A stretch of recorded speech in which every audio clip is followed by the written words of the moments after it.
All right, right now, breaking news in Washington. The Supreme Court has struck down Louisiana's second majority black congressional district in a decision that could boost Republicans' balance of power in Congress. The High Court finding that the Louisiana redistricting relied too heavily on race and snaked districts to create districts favorable for Democrats.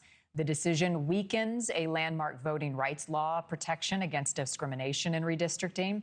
The court heard this case for a second time in October, and it's not clear whether the decision was issued early enough for some states, including Louisiana, to consider a new round of redistricting ahead of the midterms, in which Republicans are trying to preserve a thin majority. Several states right now are in the spotlight because of redistricting. Florida, for example, set to vote on a new proposed map here soon. That could give Republicans more control on the national level. NewsNation's Washington, D.C. Bureau Chief Mike Vaquera joins us. So this decision from the High Court, Mike, and good morning to you as always.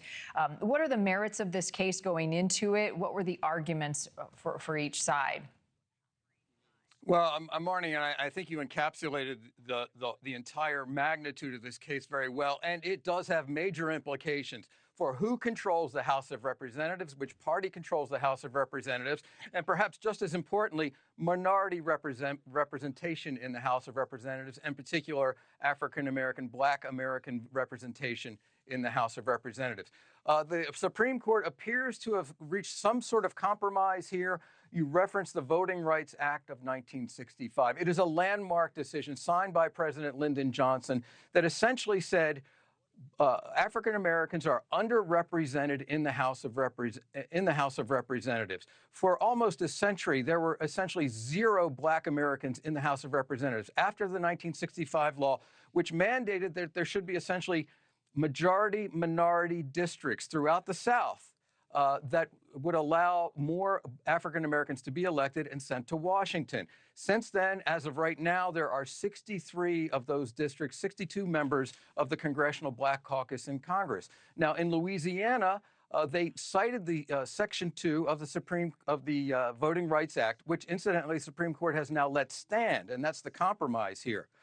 But they looked at that district in particular and said it violates the gerrymandering principles. In other words, it is so convoluted, so distorted, this district, in an effort to draw that second majority-minority Black district in Louisiana, that it violates the law. And they're striking down the Louisiana map. So what does this mean for implications for November and the midterm elections? That's the key question here, because, Marni, as you pointed out, there are so many states that have already had their primaries. The process is moving forward. Relatively few states. We've heard about the gerrymandering fights in Virginia, in Texas, in California, upcoming in Florida. There's been one in Ohio as well.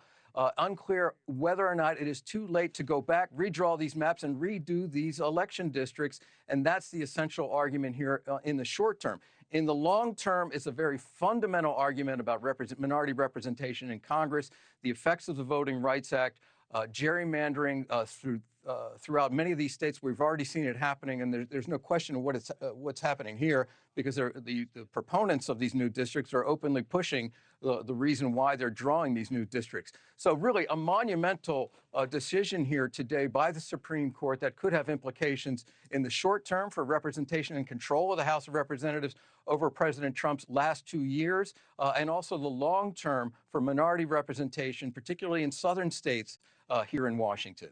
Thank you for watching. Subscribe below and download our NewsNation app right now on your phone, and you will get fact-based, unbiased news for all Americans.